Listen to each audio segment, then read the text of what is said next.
The amazing life of private jet travel. It's the ultimate ride to the finest sights in the world. It's beyond first class, and the business perks are astounding. Come aboard as we uncover the ins and outs of the private jet game. The thrill, the tax breaks, the pitfalls, and a practical guide to buying into the private jet life.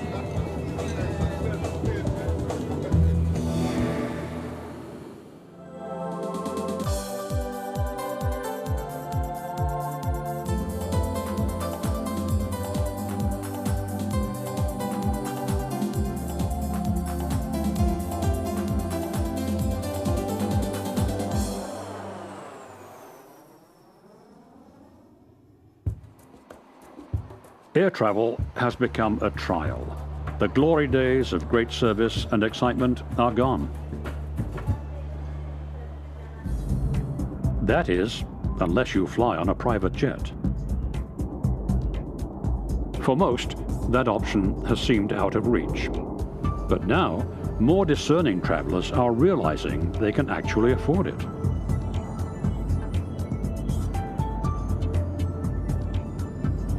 The boom in private jets has really taken place over the last decade. In fact, over the last 10 years, the number of private jets have doubled, and especially in the late 90s, if you remember, with all of those delays at the airports, the overcrowding, the congestion, that's one of the things that spurred a lot of the wealthy people to start to look towards alternatives, and private jets, private air transportation being the answer. One would imagine that it might be about prestige or ego and other things, but primarily it's about time. For personal users, it's about getting home quicker, it's more time with their family, taking a trip on a very short notice. For business travelers, it's about getting to their meetings quicker, it's about working on board, having private time on board with colleagues to plan for meetings. We're living in an information economy where time is money. To make more money, you need to carefully manage your time. An increasingly important consideration for busy people. We will see a continuing expansion of the value of time as the scarce commodity, which, when properly marshaled and husbanded and cared for, is the way in which jobs and wealth grow in the economy. People have always been trying to save time. Inventors continually work to make things more efficient and go faster. An historic leap was made towards that goal on October 7th, 1963, with a test flight of the first Learjet. This sleek machine accelerated on takeoff faster than any jet, civilian or military. By the time it was ready to land, a local radio station had announced that the Lear was making its historic maiden flight, and people raced to the airport to witness its return. Well, somebody called the radio station. Yes. In fact, a lot of the guys were calling their families and telling them to get out there, and so the word spread quickly. Well, they were lined up for miles down there, and it's when I was coming around the base leg, I could see everybody all down the highway. One of the best sights I've ever seen. All those skeptics are out there.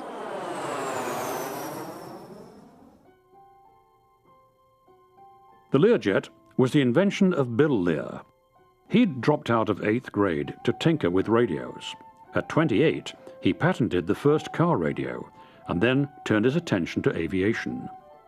Lear developed the first automatic direction finder for aircraft, the first autopilot, the first automatic landing system, and the first two-way radio for private planes.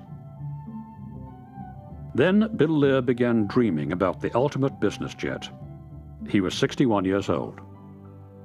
Everyone said he was crazy. He was 60 years old. It's time to retire. What do you mean, Bill? You have all the money in the world. Why on earth would you want to, do something new and something risky and risk everything? You could lose your shirt.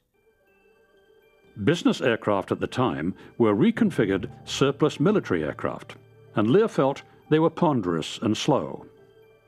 He was convinced there was a need for a nimble jet that had a cruising speed matching a commercial airliner, 500 miles per hour.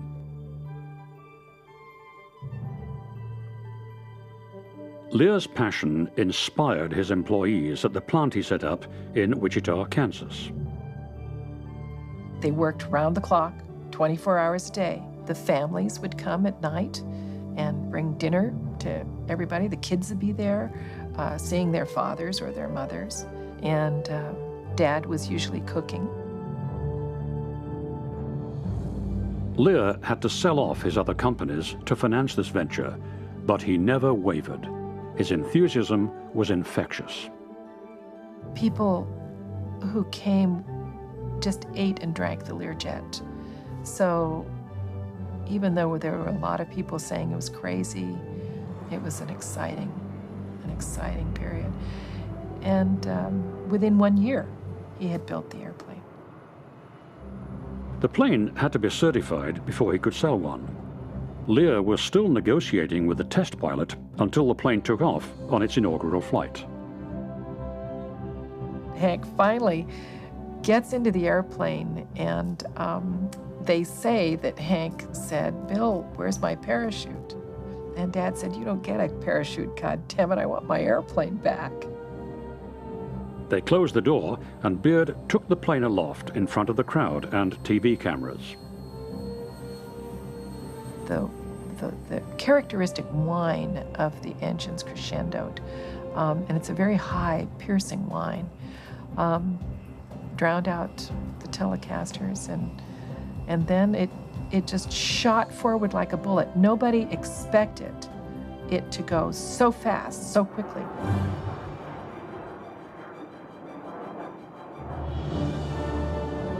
The test was a success, and by June of 1964, the FAA awarded Lear its coveted certification.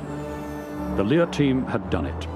In 4 years, they created an airplane that had a 41,000-foot operating ceiling and 1,500-mile range. It provided jetliner performance for 5 to 7 passengers.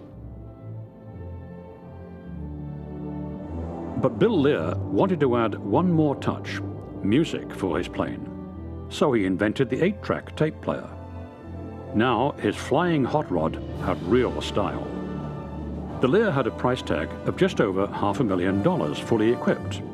The orders came pouring in.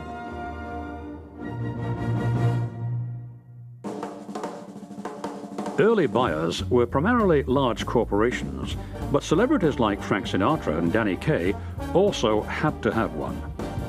That helped create the Lear image as the ultimate flying machine for the emerging jet set.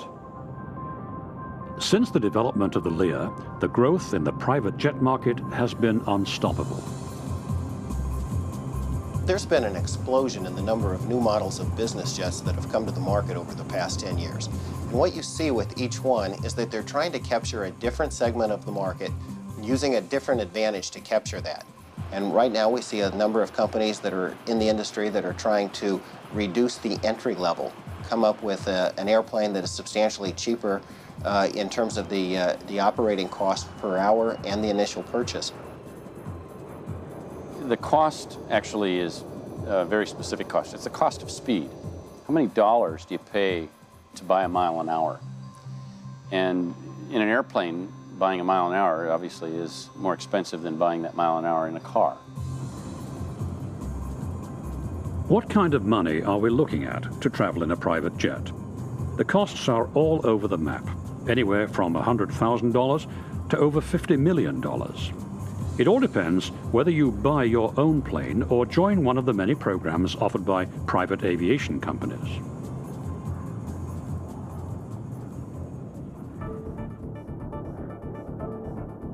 There are so many ways to sample private jet travel that the whole business becomes quite confusing. We'll cut through some of the mystery and give you some options. Owning your own plane is generally best suited for people who travel over 300 flight hours a year. You should start by talking to business advisors, aircraft consultants, and tax attorneys. When people get into conversations about buying an aircraft, it tends to have a very romantic quality to it. But I think in general, they need to understand what they're going to use the aircraft for, how much they're going to use it, and really the driving decision behind it. Is it going to be for business use? Is it going to be for personal use? Is it a combination of both? You say, okay, I want one, and you come to someone like, you come to us, and we would ask you then a whole series of questions, basically develop your profile. And then we fit an airplane to that profile. And really, when you think, the measures are quite obvious. Where do you go? So how far, right? How many people do you take? How much stuff do you take with you? And probably a real key one is how much do you want to spend? This question has to be researched carefully. Once you buy the plane, you have to pay pilot salaries for their training, hangars, insurance, and maintenance. And that's just for starters. However, the desire for a high-speed beauty sometimes clouds a prospective buyer's thinking. So we have people with a Learjet budget who want a Gulfstream, and it's like, well, these are your compromises. You're probably, if you want to go from New York to LA, you're going to have to stop for fuel. You can't go nonstop. And interestingly enough, in domestic U.S. travel, that's one of the big deals. Do I have to stop for fuel? And people will perceive that as a big pain in the rear. It probably adds 45 minutes to the trip. But that's a big deal. And people will pay more for that airplane so that they can go nonstop from New York to LA. Money is the key, and if you're on a budget and don't mind stopping to fill up, then you might want to consider a light jet. It'll cost anywhere from $3.5 million to $8 million. Because of their relatively low price, in jet terms that is, and for the performance they deliver, they're the most popular executive jet. Light jets can carry 5 to 8 passengers besides the pilot, and can travel from 1 to 2,000 nautical miles. We're in Los Angeles as an example. Maybe the client has his main residence here, maybe he has a house up in Aspen, maybe he's got a yacht up in Seattle, and he frequents up and down the coast, so it's a perfect airplane, for those type of flight segments. The most recent technological developments have been new models at the lighter end of the market. The Cessna Citation, the Raytheon Premier 1, and the Sino-Swearingen SJ-30. These jets were made possible by an innovative low-cost jet engine designed by Williams International. One of these entry-level jets is designed, according to the ads, to go farther, faster, and higher for less. The Sino-Swearingen claims a range of 2,500 nautical miles, a distance once the sole preserve of much larger aircraft.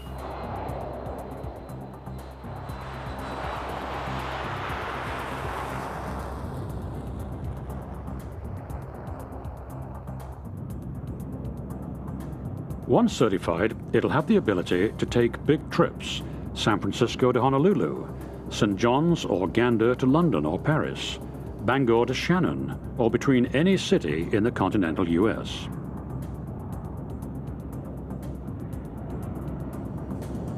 These planes can make multiple short stops without having to refuel. The ability for business users to maximize their time is one of the big draws for all entry-level jets.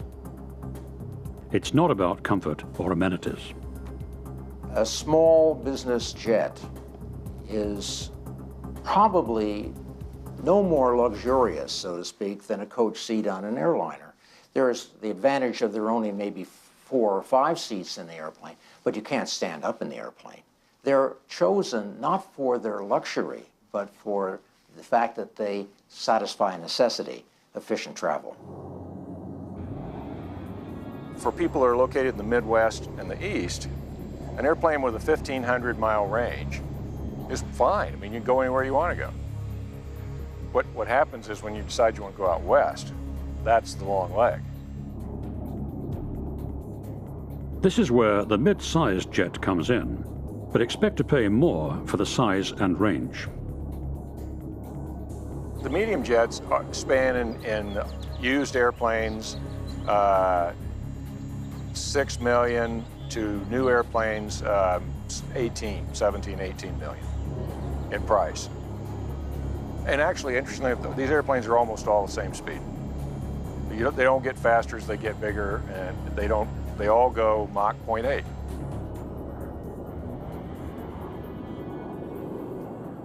These jets have a range of 1,500 to 3,000 miles and can seat 8 to 9 passengers. They're also distinguished from most light jets because you can stand up in the cabin. This is a real bonus for long-haul trips. We're actually sitting on a Bombardier Challenger 600 series aircraft, which is a medium-range aircraft, which is ideal for a client if they're going LA to New York nonstop. You can actually go to Hawaii in this, go to Europe within one stop. It's got a decent-sized cabin. It's transcontinental, and obviously it's a little bit more than a smaller version, but it's a very popular series aircraft for those type of venues.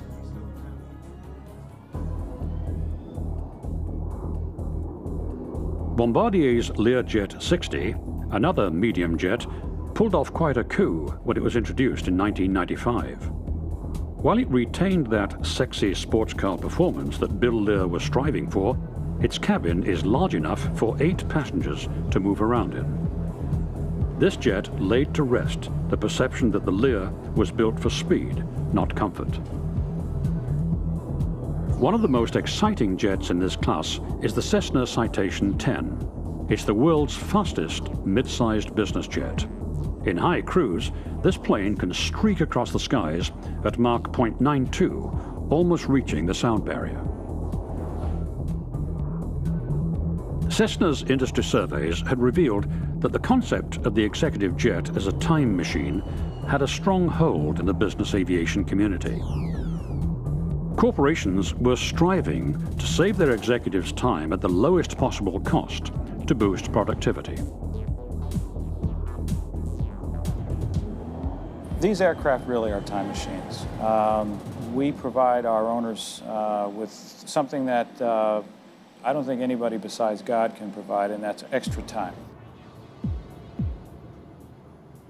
This extremely beautiful jet has an airframe of gentle curves and highly swept surfaces.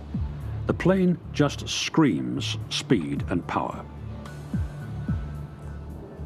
The exquisite interior provides very comfortable seating for 8 to 10 passengers. The Citation 10 costs around $17 million. That price does include a complimentary St. Andrews gold umbrella with a handle made of the same wood used in the airplane's interior. The plane's appeal crosses categories.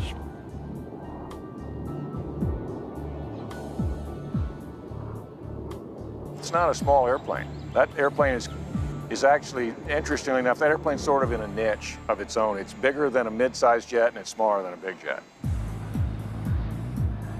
If you want more than speed, if you want distance, like people who want a plane that can take them non-stop from New York to London or Paris, then you'll have to step up to the big executive jets. They carry a greater number of passengers a longer distance. Their range is generally between 3,000 and 4,500 nautical miles. This gives transcontinental capability and several of them transatlantic reach. They can carry 10 to 12 passengers and cost anywhere from $17 to $35 million. 3 companies produce large business jets.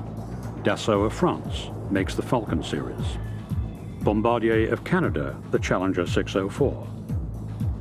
And Gulfstream in the US, the G4.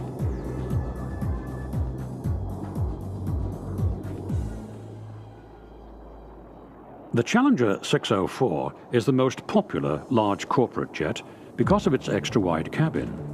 You have the sense of being in a normal room instead of a fuselage.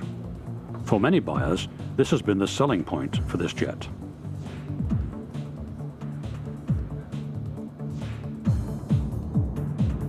The 3-engine Falcon 50 has been in production for over 3 decades, with only minor upgrades along the way. That is the mark of a good design. Pilots like the comfort of knowing they have 3 engines to rely on. This plane has a long reach and excellent short-field performance. CEOs worldwide dubbed it the Mini 727.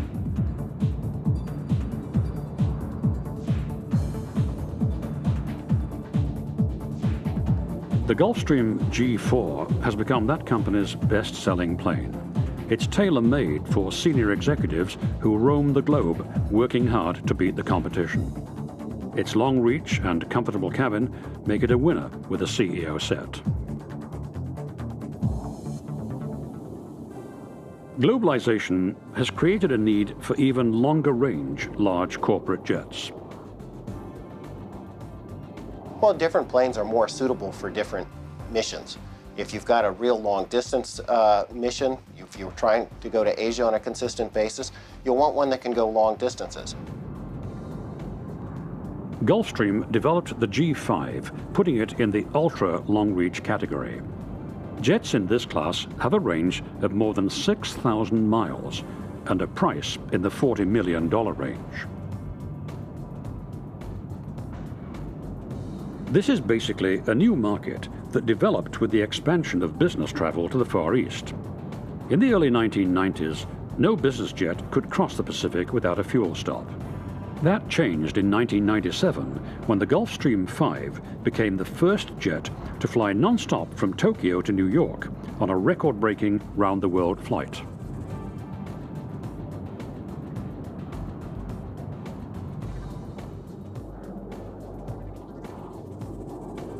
About 1 year later, Bombardier's Global Express entered the market.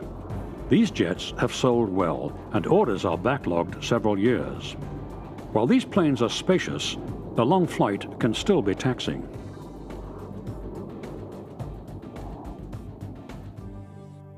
You know, interestingly enough, I mean, if you walk on a Gulfstream 5 or a Global Express, you're very impressed with the opulence and the space and all that other. But if you then think, I'm going to stay in this thing for 16 hours?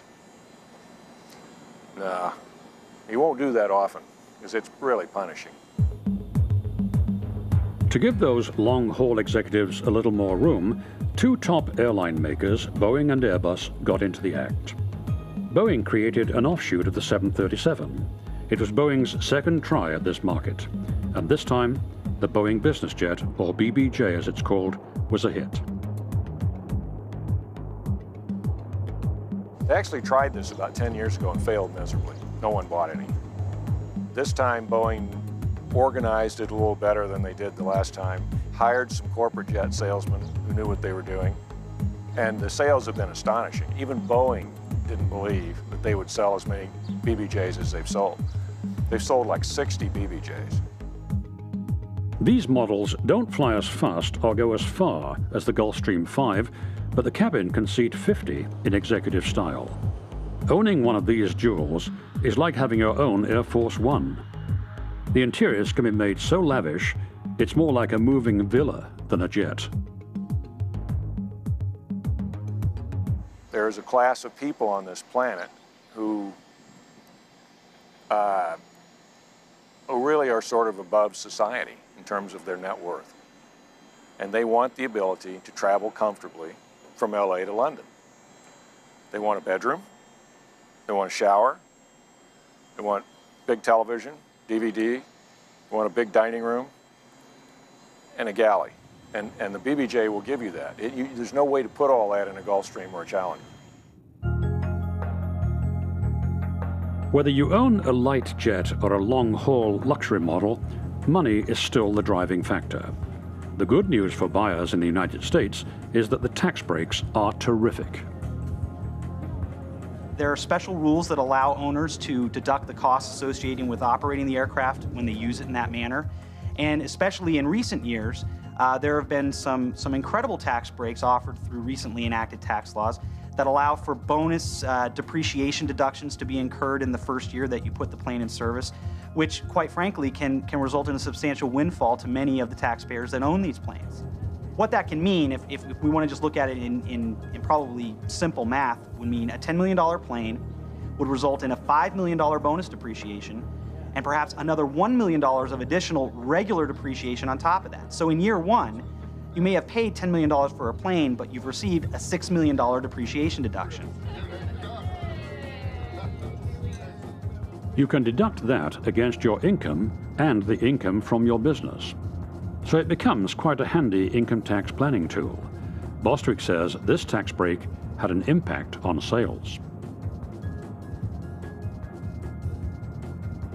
The numbers are fairly astonishing. There have been statistics that have come out that have said in the last 10 years or so, the number of aircraft being sold has increased by 50%. And for example, one study I saw, I believe, had numbers ranging in 1991 that there were 9,500 or so aircraft operating that were privately owned that were operating in the marketplace. And by year 2000, that number was somewhere over 14,000. That's almost a 50% increase. So yeah, I do think there has been an impact in terms of some of the benefits of owning aircraft and people understanding how some of the tax benefits and some of the operational benefits can really drive value to their bottom line. Besides the tax benefits for business, there's the very real benefit of going somewhere fast to make a deal.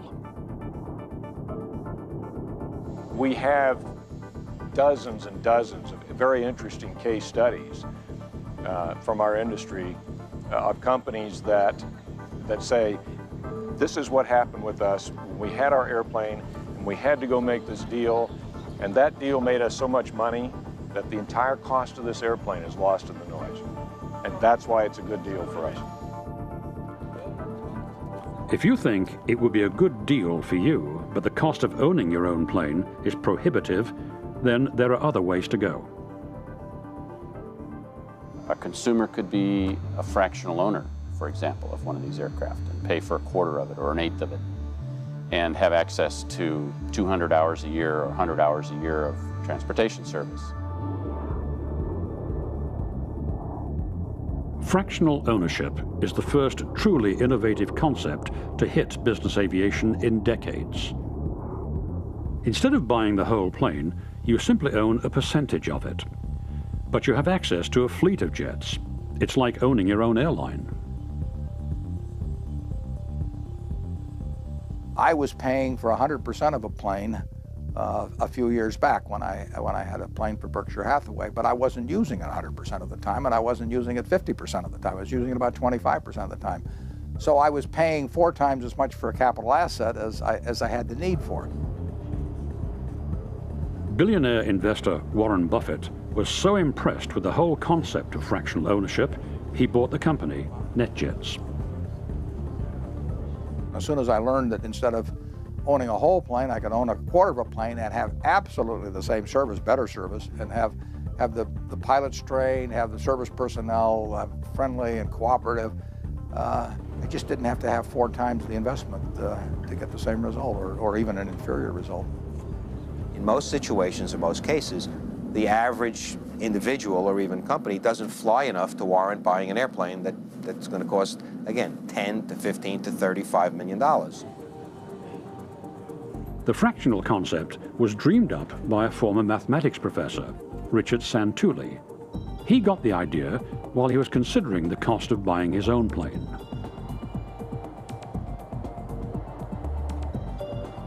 When I looked at the numbers and based upon how many hours I would be flying, which was about 200, the economics made no sense to me. It was just too expensive on an hourly basis. And thought that if I could get 3 or 4 of my friends and really divide the cost of the airplane ownership experience by 4 or 3 even, the numbers can become more justifiable, at least from my perspective. Santulli was convinced that others would agree his math made sense. I realized that there had to be a whole number of people and companies that really couldn't justify buying a whole airplane because of the cost relative to the amount of hours that they would fly. And so I looked at it, yes, it was something that I thought about from a personal need, but really my personal need showed me something that would have been a much broader marketplace.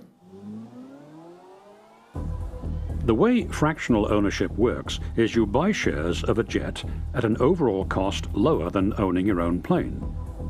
The service provides pilots, arranges maintenance, catering, weather reporting, reservations, and scheduling.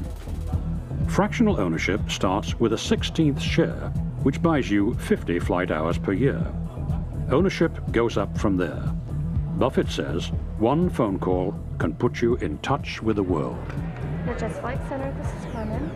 Biggest advantage for me as an individual in being part of the NetJets program is that I get the benefits of having a 10-plane flight department working night and day, based around the world, and all I have to do is have a telephone. And for that, I can call up on a few hours' notice. I can have the plane I want to fly to wherever I want to fly. I tell them what I want to eat, and that's it. And then I show up at the airport. But for a fellow like myself, who has a 500-mile mission one day and a 1,500-mile mission another day, and sometimes takes a lot of people with him, sometimes travels alone, has to leave at a moment's notice, fractional ownership just makes nothing but sense. I'll say this, that whoever is exposed to it generally signs up pretty quickly.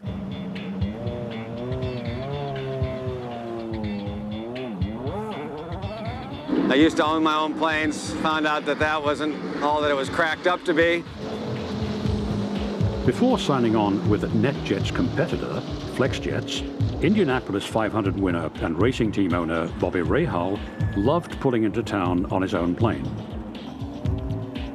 I thought it was ultimate to own your own plane versus a fractional program, but to be honest, over time I quickly realized that I think there are several issues that made fractional beneficial to me. I think one, I'm a small businessman in a lot of ways, so having a certainty of your expense structure is pretty good. You want to know what your overhead is, and in the fractional program, you know that.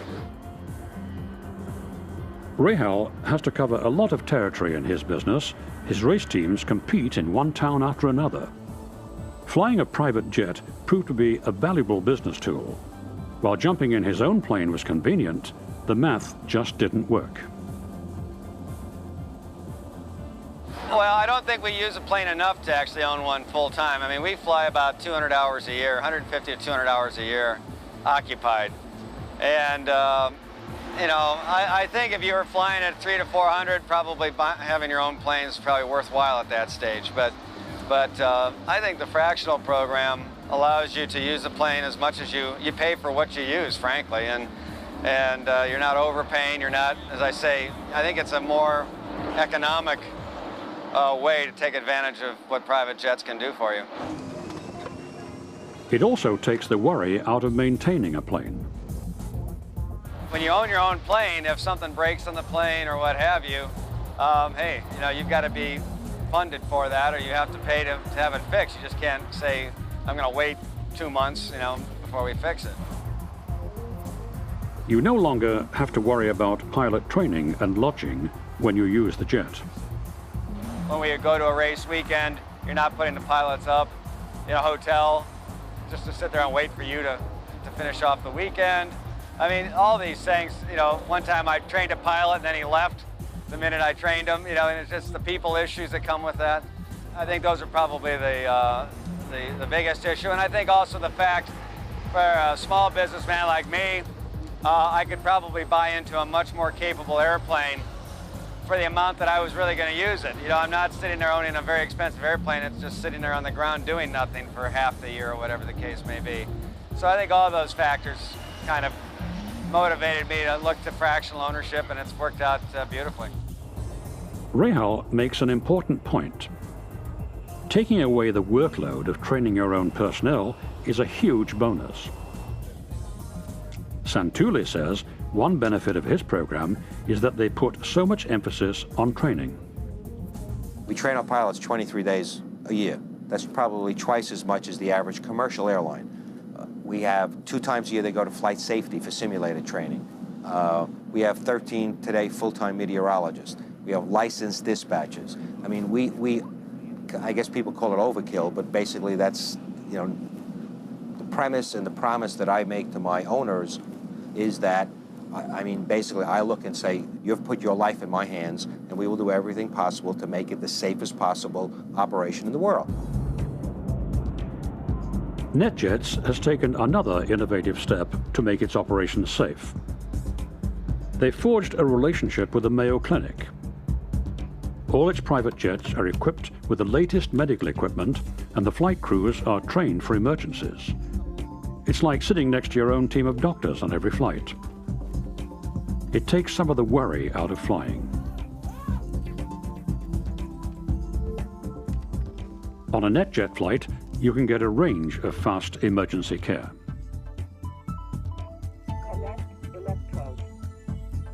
Benefits like this help to make private jet travel unique.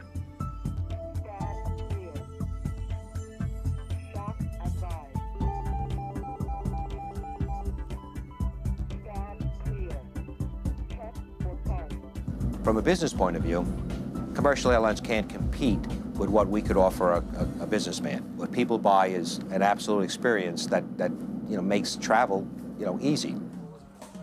Although much smaller, Bombardier's FlexJet strives to offer comparable service. We really attempt to anticipate what our owners are going to want, and what happens is that when they come on board with us, then we start to visit with them. We ask them a lot of questions about where do they like to travel, what kinds of foods do they like to eat, any special requests that they might have, a little bit about their lifestyle. Do they travel with big dogs, lots of children, just a little bit about them, so that then we can tailor our services to assist them, and that's what makes us different. FlexJets offers its own set of aviation services designed to meet the needs of demanding travelers. Once we have a request for a flight, then that flight electronically is sent over to our planning group. And what they do here is they look at whether or not it's an international flight. If it's international, then our folks get involved in looking at the customs, requirements and any of the pieces of traveling internationally. And then we will be looking at weather and whether or not it's appropriate time-wise as far as getting in and out of different airports because of any weather patterns that might be happening. In the Weather Center, the meteorologists are constantly looking at the next day's flying operations. They're forecasting the weather and looking for any potential problems where they might have trouble getting in or out of an airfield. Generally, I don't want to brag, but we're pretty accurate here. 99.99%. The weather team and the planning team is very accurate. Today is going to be a problem in Florida, as we're looking at rain showers and thunderstorms, and that's going to create delays for our owners. So I brief them so they can be prepared to make contingencies if there needs to be a contingency for time, because normally our owners are have got time constraints, and we don't want to interrupt that. Fractional ownership also helps people when it comes to tax time. It has the same tax benefits as private ownership, just to a lesser degree. One of the things you get with fractional ownership is you actually own the asset. It becomes a depreciable asset, and many times people use their airplane account as kind of their cash account. With the most recent administration in Washington, they have implemented a new accelerated depreciation opportunity so that you can take a fair amount of depreciation in the first year. So a lot of times people do it for tax reasons too. However, the tax benefits are not as generous as owning. Fractional ownership has many of the same tax benefits, it's just that they're to a lesser degree. I mean, for example, if you own a fractional piece of a $10 million plane, you really are only going to reap the benefits in proportion to your fractional ownership. So there may be benefits that flow through to an individual that has this ownership or a company that has this ownership, but it's based on their percentage of ownership that they have in the aircraft. When you say to somebody, hey, after taxes, I can put you in an airplane for, $7,500, $8,000 a month, I've had several people say to me, well, I have car payments that total that. Of course I can afford that. So it's pretty affordable when you spread it out. And there's a lot of financing opportunities. And I think that while it is still very expensive, people are many times surprised at how little it really does cost. One distinct benefit of fractional ownership is the concept of multiple or simultaneous use. This means you can use more than one aircraft at the same time. So you can send the family on vacation while you fly to the last-minute business meeting that just came up. There are some downsides to fractional ownership. Some claim when interest rates are low and when there's a glut of jets on the market, owning your own jet is competitive with fractional ownership. Also, when fractional owners decide to sell their share, there's usually a 5 to 7% remarketing fee, and the value of the share is based on the current fair market value of the plane. Because fractional programs put far more hours on their aircraft than the typical corporate jet, the sales price of that share will reflect a deeply depreciated asset. So getting your investment out might be tough. And with fractional ownership, you have to plan ahead. The plane won't always be there precisely when you want it. If you own your own aircraft, you own your own aircraft. And quite honestly, there are some benefits to knowing that if you want your aircraft standing on the tarmac ready to take off at 10 a.m. on a given morning, you can do that. And and as an individual that would own one, or as a business that owns one, having that type of flexibility is a big deal. In a fractional ownership setting, the fractional ownership system is designed to get you as close to that as possible. But in some respects, it can't quite get there because, again, these are companies that manage fleets of aircraft, and they're designed to make sure that if an individual who has a fractional ownership needs to use it on a Thursday, they make sure that a plane is available on a Thursday to the extent that they can. Some people don't want to be in a fractional program because they aren't ready for it. They want access to a private plane, but 50 hours is too great a commitment. So block fractional programs were created. Customers receive some fractional ownership benefits in time blocks starting at 25 hours. You pay one upfront fee based on the number of hours required. So somebody wanting to be in our program would buy a card, they buy 25 hours, and they have 1 year to use those hours. Those hours are only deducted for time that they're in the air. And at the end of their 25 hours, they have no further obligation. Marquis Jets has partnered with NetJets in order to use its extensive fleet. They're able to access over 500 aircraft and some of the best trained pilots in the world. Their jet cards are popular with novice private jet users. The people that are entering the program, I would say about 60% of them are first-time private air travelers. Those are people that have always been enamored by the idea of traveling privately, but felt they couldn't really afford to be in this program, or they're very young and they're just starting to make enough money to afford it.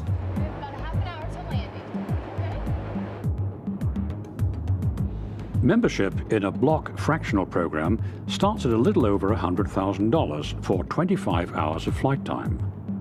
The hourly price point, though, is usually higher than with the fractional ownership program. Klingman says that doesn't deter Marquis customers. The most common reaction I get when I call my customers is, "You've changed my life. There's no way of going back."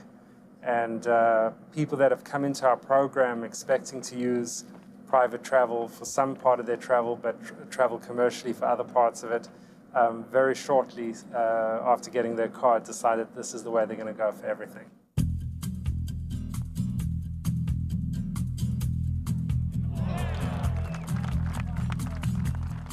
Pro golfer Jim Furyk says the fact that Marquis is linked with NetJets gives him access to newer jets that are privately maintained. I think reason number one is statistically it's a safer way to fly. Reason number two, the amount of time and frustration you save. I think your life is just much more peaceful. If buying 25 hours of flight time is still too expensive for you, there's yet another option: charter. Chartering a flight is the best option for people with minimal flight requirements. It also falls at the low end of the commitment scale, but the experience can be as good as owning your own plane. Most of our flyers get off of the charter flight feeling as though they have been taken very good care of. They are refreshed when they get to their destination, and I don't think guilt is a part of it. I think they realize that what they've just done was a smart choice, not an overindulgence. Many arguments can be made for chartering instead of taking a commercial flight. Statistics show that an executive is actually more efficient and gets more productivity done in the airplane flying in a chartered aircraft than they do in their own offices. In choosing a charter, it's very important to find a reputable company. Safety expert Robert Breiling says carefully check the carriers. Some of the charter problems are 4 or 5 well-to-do individuals will buy an airplane, and without realizing how costly it is to operate it, they get the local airport operator to operate it and charter it out. And then they're concerned about the cost. So they say, gee, this is so expensive. Let's start to cut costs. Can't you cut out training? Can't you do the maintenance every 200 hours instead of 100 hours? And that's where your problems are. Or they'll take a passenger and say, we'll get you there, and they may take a chance. Breiling advises people to stick to well-known charter operators and to ask for their safety records. The pricing on a charter depends on the type of aircraft you need and the number of flight hours. Surprisingly, it may be more affordable than you think. If you were to look at 6 or 8 passengers traveling on the airlines, first-class airline tickets versus the charter price, they're very competitive. Let's do the numbers.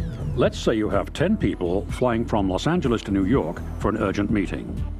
On a 10-seat charter plane, including all charges and taxes, the cost is about $43,000. A same-day first-class round-trip ticket on a major airline can cost you about $4,500 each. That's $45,000, and there's the cost of the travel time. There's a very real cost to a company to have their people sitting around in check-in lines and security lines and those sorts of things to fly on the airlines. So if you calculate that in, our flights can absolutely save the company money and be less expensive than the airlines. Charter can be competitive when used for one-day multi-stop trips and some overnight trips. Anything other than that can be more expensive because of what the industry calls dead legs. Let's say our flight from LA to New York meant staying several days for business. Instead of waiting for you, the charter jet will return to its home base in LA. You'll probably be charged for that empty flight or dead leg. Some charter companies are able to sell the return trip, but don't count on it. There are now computer spreadsheets that can help you determine if it will be more cost-effective to charter or go commercial. There's a lot of software that allows companies to compare private travel versus commercial travel. And they're using that software to determine on a case-by-case basis whether the commercial airlines or the company plane should be used.